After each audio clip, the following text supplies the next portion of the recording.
क्या आपकी delivery date नज़दीक आ रही है और आपके घर में एक प्यारा सा बेबी रिसीव करने का तैयारी स्टार्ट हो गया है? तो फिर ये वीडियो आपके लिए है। मैं डॉक्टर सुचिस्मिता बिस्वाल। इस वीडियो में हम कुछ ऐसे इम्पोर्टेंट प्रैक्टिकल टिप्स के बारे में जानने के लिए पाएंगे जिसको अगर आप फॉलो करते हैं तो फिर आपका जो डिलीवरी एक्सपीरियंस रहेगा वो बहुत ही स्मूथ, सेफ और सक्सेसफुल हो पाएगा। Point number 1, frequency of visits to your gynaecologist. कितने बार आप विजिट करोगे अगर आपका डिलीवरी डेट नज़दीक आ रहा है तो? 36 वीक्स आपका प्रेगनेंसी को हो गया है और 36 वीक्स के बाद हम लोग आइडियली एक हफ्ते में यानी कि एवरी 7 डेज हम लोग गायनेकोलॉजिस्ट को विजिट करते हैं। इस विजिट में आपके गायनेकोलॉजिस्ट आपका बेबी का ग्रोथ मॉनिटर करते हैं, आपका बेबी का हेड का कितना डिसेंट हुआ है वो डिसाइड करते हैं और जो साइंस ऑफ लेबर वो देखते हैं, ब्लड प्रेशर चेक करते हैं और आपके जो लास्ट मिनट क्वेरीज रहेंगे, कंसर्न्स रहेंगे, वो सारे के सारे आपको बताते हैं। ये जो वीकली विजिट है ये आपको बहुत इम्पोर्टेंट है।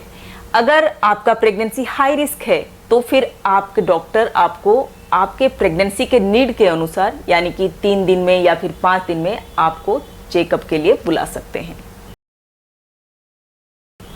Number 2, monitor your babies movement. Baby कितने बार घूम रहा है काउंट करना 36 वीक्स के बाद बहुत ही इम्पोर्टेंट है, क्योंकि जब बेबी का मूवमेंट कम हो जाता है तो ये सूचित करता है कि बेबी स्ट्रेस में है। तो बेबी का मूवमेंट कितने बार हो रहा है ये जानने के लिए हमारे पास न्यूमरस वेज है, बट आज मैं जो आपको बताने वाली हूँ वो सबसे आसान है और बहुत ही सिंपल है जिसको आप इजीली फॉलो कर पाओगे। आपको पता है कि आपके बेबी के मूवमेंट का पैटर्न क्या है, कौन सा टाइम में बेबी ज़्यादा मूव करता है और कौन सा टाइम में बेबी का मूवमेंट कम होता है। आप एक ऐसा टाइम आप सिलेक्ट कीजिए दिन में जब आपका बेबी का मूवमेंट ज़्यादा हो। सपोज आपका बेबी का मूवमेंट लंच करने के बाद सबसे ज़्यादा होता है, तो इस टाइम पे आपको ये करना है कि आप एक कंफर्टेबल पोजीशन ले लीजिए। आपको बैठ के मूवमेंट काउंट करना है तो आप बैठ के मूवमेंट काउंट कर सकते हो। आपको अगर लेट के काउंट करना है तो आप फिर लेफ्ट लैटरल पोजीशन ले लीजिए और बेबी का मूवमेंट काउंट कर दीजिए। जब आपको बेबी का फर्स्ट किक फील हो तो आप अपने डायरी में उसको किक नंबर 1 करके नोट कर लीजिए। ऐसे करके किक नंबर 2, 3, 4, 5 टिल 10 आपको लिख के रखना है। अगर 2 घंटे में आपको 10 बार बेबी का मूवमेंट पता चल रहा है तो फिर ये नॉर्मल है। और अगर 2 घंटे में अगर 10 मूवमेंट्स पता ना चले तो आप क्या करोगे? सबसे इम्पोर्टेंट पॉइंट है कि घबराइए मत। ऐसे कई बार होता है जब बच्चा सो जाता है तो उसका मूवमेंट कम हो जाता है। तो बच्चा जब कम घूम रहा है या फिर बच्चे का मूवमेंट आप जब नहीं फील कर पा रहे हो तो फिर आप थोड़े टाइम के लिए रिलैक्स हो जाइए और कुछ घंटों के बाद आप फिर से मूवमेंट किक काउंट नोटिस करना स्टार्ट कीजिए। जब नेक्स्ट टाइम आप काउंट करोगे तो उसमें अगर आपको ठीक हो गया है तो घबराने की बिल्कुल ज़रूरत नहीं है। अगर बार बार करके आपका जो मूवमेंट है वो कम आ रहा है तो आप अपने डॉक्टर के पास जरूर विजिट कीजिए। Point number 3, sleeping posture during your pregnancy. Pregnancy के लास्ट पार्ट में प्रेग्नेंट महिलाओं का स्लीपिंग पोस्चर का बड़ा ही रोल है, क्योंकि प्रेगनेंसी का लास्ट पार्ट में बेबी का जो ग्रोथ होता है बहुत तेज़ी से होता है और उसके लिए बच्चे को चाहिए प्रॉपर ब्लड सर्कुलेशन। अगर हम लोग पीठ के बल सोते हैं तो फिर हमारा जो बेबी का वेट है वो सफिशिएंट हो चुका होता है जहाँ पे हमारा ब्लड वेसल को वो कंप्रेस कर पाए। तो ऐसे सिचुएशन में बेबी को भी ब्लड सर्कुलेशन ढंग से हो नहीं पाता, इसीलिए उसका ग्रोथ भी ठीक से नहीं हो पाएगा। तो हम लोग जो बेस्ट पोस्चर जो हम लोग सजेस्ट करते हैं लास्ट पार्ट में वो है लेफ्ट लैटरल पोजीशन, यानी कि बाईं तरफ करवट करके सोना। अगर आप बाईं तरफ करवट करके सो रहे हो तो फिर बेबी को ब्लड सर्कुलेशन सबसे हाईएस्ट होता है। Point number 4, water intake. Last part of pregnancy में आप कितना पानी पी रहे हो उसका भी बहुत बड़ा रोल है। मोस्टली हमारा जो पानी हम लोग अगर ज़्यादा पीते हैं तो ये 2 चीज़ में हेल्प करता है। एक तो हमारा डाइजेशन ठीक रहेगा और जो सेकंड है वो हमारा एमनियोटिक फ्लूइड फॉर्मेशन में हेल्प करेगा। तो ये एमनियोटिक फ्लूइड क्या है? ये एक पानी है जो कि हमारे बच्चे को घेर के रखता है और ये पानी जो है हमारे बच्चे को प्रोटेक्शन प्रोवाइड करता है और हमारे बच्चे का जो टॉक्सिन्स जो बन रहे हैं वो पानी के थ्रू वो बच्चे के बॉडी से बाहर निकल के सर्कुलेशन में चला जाता है। तो अगर हम लोग ठीक से पानी पी रहे हैं तो फिर हमारा जो फ्लूइड लेवल है वो बना रहेगा। और 36 वीक्स के बाद एक इम्पोर्टेंट पॉइंट यहाँ पे नोट करने के लिए है, जो 36 हफ्ते के बाद हमारे जो एमनियोटिक फ्लूइड फॉर्मेशन जो पानी होता है वो कम बनता है। तो ये पानी ऐसे ही नेचुरली कम होते जाता है। अगर हम लोग उस टाइम पे वाटर इनटेक हमारा कम कर देंगे तो फिर ये जो पानी है बहुत कम रह जाएगा। अगर पानी ही कम रह जाएगा बच्चे के चारों तरफ तो फिर बच्चे का जो है जो ग्रोथ हो रहा है, जो मसल ग्रोथ हो रहा है वो सारे के सारे कम हो जाएंगे। बेबी का रेस्पिरेटरी, मस्कुलर ग्रोथ, बोन्स सारे कंप्रेस हो जाएंगे। ये सारे के सारे सिचुएशन को अवॉइड करने के लिए आपको 8 से 10 ग्लास पानी प्रेगनेंसी के टाइम में पीना जरूरी है। Number 5, diet. 3rd trimester pregnancy चल रहा है और बच्चे का जो ग्रोथ है वो बहुत तेजी से बढ़ता चला जा रहा है। इस नीड को पूरा करने के लिए हम लोगों को मदर को एक बैलेंस्ड डाइट सप्लाई करना बहुत ज़रूरी है।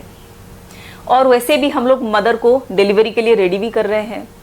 तो बैलेंस्ड डाइट में कार्बोहाइड्रेट्स, प्रोटीन, फैट का जो रेशियो है उसको हम लोगों को आइडियल रेशियो मेंटेन करना चाहिए। प्रोटीन का इंटेक बढ़ाना चाहिए मदर को। पनीर हो गया, एग हो गया, डिफरेंट टाइप ऑफ दाल हो गया, ये अपने डाइट में ज़रूर लें।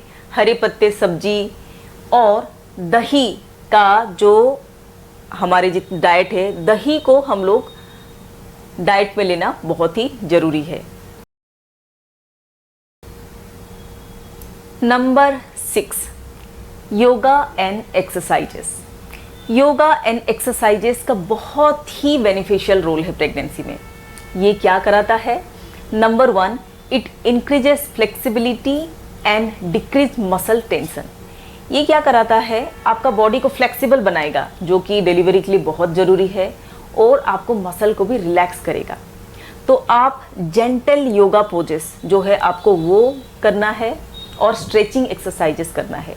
बट आप जब भी कुछ कर रहे हो तो वो एक प्रोफेशनल गाइडेंस के थ्रू करना है, क्योंकि कोई कोई पोज है, योगा पोस्चर्स हैं जो कि बहुत ही डिफ़िकल्ट हो सकता है और आपको आपके बेबी को हार्म कर सकता है। Number 2, it enhances muscle strength. तो ऐसे specially design pregnancy exercise programmes हैं जो आपके एब्डोमिनल मसल, बैक मसल, आपके पेल्विक फ्लोर के मसल को स्ट्रेंथ प्रोवाइड कर सकता है। तो प्रेगनेंसी के टाइम आप अगर ऐसे एक्सरसाइज प्रोग्राम फॉलो कर रहे हो तो आपके बॉडी को ये बिल्कुल डिलीवरी के लिए रेडी कर सकता है। नंबर 3, ये आपका जो प्रेगनेंसी में जो डिस्कम्फर्ट्स हैं उसमें आपको रिलीफ देता है। लाइक आपको जो कभी कॉन्स्टिपेशन हो रहा है, आपका पैर में स्वेलिंग आ गया है, कभी कभी बैक पेन हो रहा है, तो ये अगर आप योगा और एक्सरसाइज को फॉलो करोगे तो इसमें आपका जो ये जो लोकल सिम्टम्स हैं सारे, इससे आपको रिलीफ मिलेगा। Point number 7, avoid stress. Delivery time जैसे ही नज़दीक आता है तो हर माँ के मन में बहुत सारे सवाल आ जाते हैं कि ये डिलीवरी के टाइम कोई कॉम्प्लिकेशन तो होगा नहीं, डिलीवरी नॉर्मल होगा, सिजरन होगा। ऐसे सारे सवाल आना बहुत ही नॉर्मल है। बट अगर आप बार बार करके इसके बारे में सोचते हो तो फिर ये आपका स्ट्रेस क्रिएट करता है, और स्ट्रेस को अवॉइड करना बहुत ज़रूरी है। क्यों?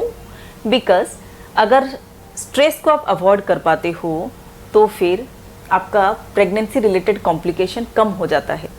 अगर स्ट्रेस बढ़ेगा तो आपका ब्लड प्रेशर ज़्यादा हो सकता है, आपको प्री एक्लैम्सिया, एक्लैम्सिया हो सकता है, जो कि प्रेगनेंसी के टाइम कन्वल्सन होता है। तो ऐसे बहुत सारे कॉम्प्लिकेशंस हो सकते हैं जिसको आप अगर स्ट्रेस को रिड्यूस कर पा रहे हो तो ये कॉम्प्लिकेशंस को आप रोक सकते हो। तो स्ट्रेस को अवॉइड कैसे किया जाए? आप ब्रीदिंग एक्सरसाइज कर सकते हो, आप मेडिटेशन कर सकते हो और बहुत सारे योगा हैं। अगर आप उसको फॉलो करोगे तो आपका जो माइंड है वो काम रहेगा और आप स्ट्रेस फ्री हो पाओगे। Point number 8, previous caesarean delivery. अगर आपका एक प्रीवियस सिजेरियन डिलीवरी हो चुका है तो फिर इस प्रेगनेंसी में वो स्कार का थिकनेस कितना है मॉनिटर करना बहुत ज़रूरी है, क्योंकि स्कार जब थिन होगा तो फिर ये रप्चर हो सकता है और यूट्राइन रप्चर बहुत ही लाइफ रिस्क सिचुएशन है मदर और बेबी दोनों के लिए। तो अगर आपको लास्ट पार्ट ऑफ प्रेगनेंसी में अगर आपको पेन फील हो रहा है आपके निचले हिस्सा पेट में, या फिर स्ट्रेचिंग पेन हो रहा है, या फिर बार बार यूरिन पास करने का मन कर रहा है, तो ज़रूर आप अपने डॉक्टर के पास जाइए। आपको आपके डॉक्टर बताएंगे कि आपका जो स्कार का थिकनेस कितना है, वो अल्ट्रासाउंड के द्वारा पता चलता है।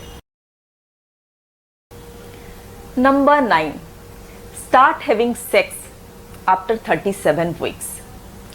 अगर आप फिजिकल रिलेशन में आते हो आपके पार्टनर के साथ 37 वीक्स के बाद, तो ये हमारे बॉडी में प्रोस्टाग्लैंडिन्स रिलीज करता है। प्रोस्टाग्लैंडिन एक ऐसा केमिकल है जो आपके बच्चेदानी का माउथ को ओपन करता है, तो हमारा डिलीवरी पेन जल्दी स्टार्ट हो पाता है। Point number 10, don't extend it beyond 40 weeks.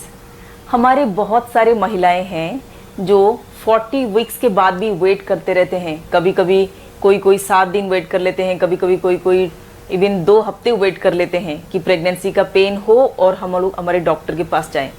But क्या आप जानते हैं, अगर डिलीवरी का डेट के बाद आप डॉक्टर को विजिट नहीं करते हैं सही टाइम में, तो क्या क्या कॉम्प्लिकेशन हो सकता है?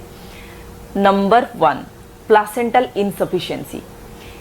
हमारा जो गर्भनाल है 40 वीक्स के बाद वो उसका एफिशिएंसी कम हो जाता है, तो उसका जो फंक्शन है वो गड़बड़ होना स्टार्ट हो जाता है।